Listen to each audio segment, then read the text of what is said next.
तो दोस्तों, आप सभी का एक बार फिर से बहुत बहुत स्वागत है। आज की बड़ी खबरें और सभी मुख्य समाचार आप तक पहुंचाएंगे। इस एक वीडियो में विस्तार से खबरें जानते हैं। इन खबरों में शामिल किया गया है, सुप्रीम कोर्ट पहुंचे हैं उद्धव ठाकरे, शिंदे गुट को लग सकता है जोरदार झटका। अब सीजीआई करेंगे उद्धव के साथ न्याय। स्पीकर खुद ही यहाँ पे बुरा फंस गए हैं दोस्तों। कई मुद्दों पर बड़ा खुलासा हो गया है। राहुल गांधी की आगे यहाँ पे झुक गई है बीजेपी सरकार। मणिपुर में यात्रा की देनी पड़ गई आखिरकार मंजूरी, पहले मना कर दिया था। वहीं राजस्थान में कांग्रेस की होती जीत अगर बैलेट पेपर से पड़े होते वोट। 200 सीटों पर आंकड़े आ गए सामने, बीजेपी में सन्नाटा। इसी प्रकार की हर एक खबर को आगे आप तक पहुंचाते हैं दोस्तों। वहीं अगर आप लोग भी मानते हैं कि 2024 के आम चुनाव में इंडिया गठबंधन जीत सकता है तो एक लाइक वीडियो को जरूर कीजिएगा। कमेंट बॉक्स में जरूर लिखिएगा बी सपोर्ट बैलेट पेपर। बड़ी खबर, बिग ब्रेकिंग न्यूज महाराष्ट्र से निकल के आ रही है, जहां पर उद्धव गुट ने किया है सुप्रीम कोर्ट का रुख। अब सीजीआई ही करेंगे न्याय। सुप्रीम कोर्ट के आदेश का नहीं हुआ पालन, स्पीकर के फैसले पर उद्धव ठाकरे की प्रतिक्रिया दोस्तों। महाराष्ट्र विधानसभा अध्यक्ष द्वारा शिंदे गुट को असली शिवसेना राजनीतिक दल बताए जाने पर महाराष्ट्र के पूर्व मुख्यमंत्री उद्धव ठाकरे ने कहा, स्पीकर ने जो आदेश दिया है वह लोकतंत्र के खिलाफ है और सुप्रीम कोर्ट के फैसले का भी अपमान है। सुप्रीम कोर्ट ने साफ कहा था कि स्पीकर और राज्यपाल अपने पद का दुरुपयोग नहीं कर सकते हैं, लेकिन यहाँ पे स्पीकर ने गलत फैसला लिया है। सुप्रीम कोर्ट ने स्पष्ट कहा था कि राज्यपाल ने अपने पद का दुरुपयोग किया था और गलत फैसला लिया, लेकिन अब स्पीकर ने भी वैसा ही किया है। अंतिम फैसला महाराष्ट्र की जनता करेगी और महाराष्ट्र की जनता बता देगी कि बाला साहेब ठाकरे के असली वारिस उद्धव ठाकरे ही हैं। यहाँ पर उद्धव गुट ने ये बड़ी बात कही है। झटके के बीच उद्धव गुट के लिए राहत भरी खबर ये निकल के आई है।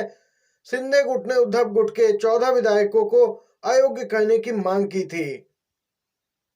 अपने फैसले में स्पीकर राहुल नार्वेकर ने शिंदे गुट की मांग को खारिज कर दिया, यानी शिंदे गुट के 16 विधायकों के साथ उद्धव गुट के 14 विधायक भी योग्य करार दिए गए हैं। यहाँ पे दोस्तों ये बैलेंस, ये बराबरी का इसलिए आदेश आया है ताकि मेन मुद्दा है उसे छुपाया जा सके। जो मुख्य मुद्दा है वह है शिंदे गुट की अयोग्यता का। यहाँ पे मुख्यमंत्री की कुर्सी न जाए और बीजेपी सरकार बनी रहे, इसीलिए मुख्य मुद्दे को छुपाने के लिए 14 विधायक योग्य करा दिए गए हैं उद्धव गुट के भी, और शिंदे गुट की एक याचिका दिखावट के लिए यहाँ पे खारिज कर दी गई है। वहीं दोस्तों अब बात करते हैं ईवीएम और बैलेट पेपर को लेकर जो बड़ी खबर है वह जानते हैं। अगर ईवीएम के बजाय पोस्टल बैलेट से राजस्थान में चुनाव होता तो कांग्रेस कर देती बड़ा खेल। आंकड़े हैरान कर देने वाले हैं। चुनाव को लेकर एक बड़ा तथ्य सामने आया है, जिसके मुताबिक पोस्टल बैलेट में कांग्रेस को बढ़त मिली थी। पोस्टल बैलेट में कांग्रेस को कुल 48% वोट मिले, जबकि बीजेपी के खाते में 38% वोट गए।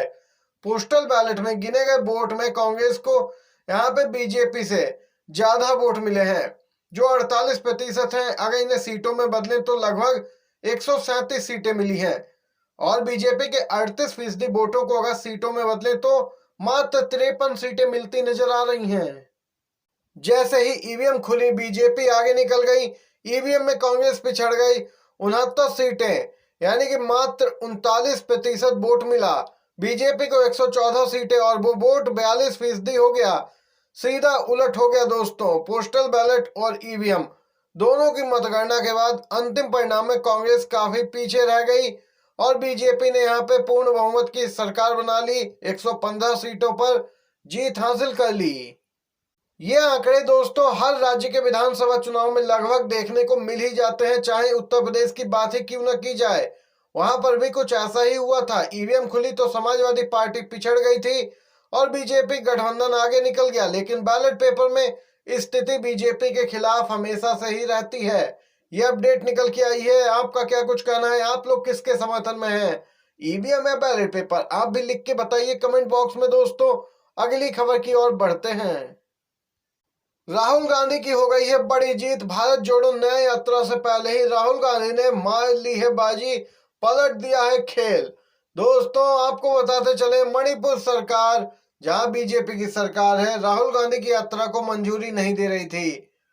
कांग्रेस की हर दरख्वास्त को खारिज कर रही थी, लेकिन अब अपडेट आई है। मणिपुर सरकार ने राहुल गांधी की भारत जोड़ो न्याय यात्रा के लिए इजाजत दे दी है। यात्रा को इजाजत देते हुए एक शर्त भी रखी है। सरकार ने कहा कि लोगों की संख्या सीमित होनी चाहिए। देख सकते हैं, आखिरकार राहुल गांधी की बड़ी जीत कही जाएगी दोस्तों इसी के साथ अगली अपडेट निकल के आ रही है। उद्धव गुट अब सुप्रीम कोर्ट की ओर चल पड़ा है। वहीं स्पीकर के फैसले को शिवसेना यूबीटी सांसद संजय राउत ने बताया है मैच फिक्सिंग।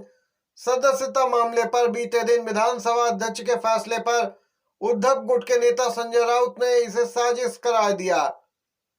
उन्होंने कहा कि स्पीकर नार्वेकर के पास इतिहास लिखने का मौका था, लेकिन उन्होंने बड़ा मौका गंवा दिया। हम सुप्रीम कोर्ट जाएंगे। जो जश्न मना रहे हैं वो सभी गद्दार हैं। यह मैच फिक्सिंग है। वहीं दूसरी तरफ शिवसेना के मामले को लेकर एनसीपी की प्रतिक्रिया निकल के आई है। विधानसभा अध्यक्ष द्वारा फैसला आने के बाद एनसीपी प्रमुख शरद पवार ने कहा कि इस फैसले के बाद उद्धव गुट को सुप्रीम कोर्ट जरूर जाना चाहिए। उन्हें सुप्रीम कोर्ट से न्याय मिलने की उम्मीद है। आप सभी दोस्तों को बताते चले, एनसीपी प्रमुख ने आगे कहा कि महाराष्ट्र के फैसले के बाद यह तय हो गया है कि महाराष्ट्र में बीजेपी की बुरी तरीके से हार होने वाली है। लोगों में बीजेपी के खिलाफ जबरदस्त गुस्सा है। महाविकास आघाड़ी महाराष्ट्र में ऐतिहासिक जीत दर्ज करने जा रही है। 24 का आम चुनाव भी जीतेंगे और यहाँ पे इसी साल होने वाले विधानसभा चुनाव में भी बीजेपी को जबरदस्त शिकस्त दी जाएगी। शरद पवार का बड़ा ऐलान।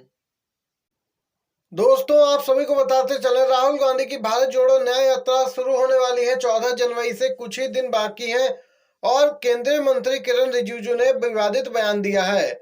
जब पत्रकारों ने राहुल गांधी की इस यात्रा के बारे में उनसे पूछा तो उन्होंने कहा कि इस बारे में मुझसे कोई भी क्वेश्चन ना करें, यात्रा है या नहीं है। उन्होंने कहा कि ये सब राहुल गांधी सिर्फ मजे के लिए कर रहे हैं, उन्हें करने दीजिए। इस पर पूर्व राज्यपाल सत्यपाल मलिक की प्रतिक्रिया निकल के आई। सत्यपाल मलिक ने बीजेपी नेता को निशाने पे लिया, बोले हैं कोई भला मौज मस्ती के लिए हजारों किलोमीटर पैदल नहीं चलता है। मौज मस्ती करने वाला 9,000 करोड़ के जहाज में उड़ता है। मौज मस्ती करने वाला जलते मणिपुर को छोड़ के लक्षद्वीप घूमने जाता है, वहां पे छुट्टियां मना रहा है। यहाँ पे समझ सकते हैं सत्यपाल मलिक का इशारा किसकी ओर था। दोस्तों यहाँ पे ये अपडेट निकल के आई आज की सभी बड़ी खबरें और मुख्य समाचार थे जो इस वीडियो में आप तक पहुंचाए हैं। अगर आपको ये वीडियो पसंद आया हो तो एक लाइक जरूर कीजिएगा। अगर आप चैनल पर नए हैं तो सब्सक्राइब कीजिएगा चैनल को और खबर को अपने सभी दोस्तों तक जरूर शेयर कीजिएगा। अपने सभी दोस्तों में इस वीडियो को जरूर पहुंचाइएगा। वीडियो देखने के लिए आप सभी का धन्यवाद। जय हिंद, जय भारत।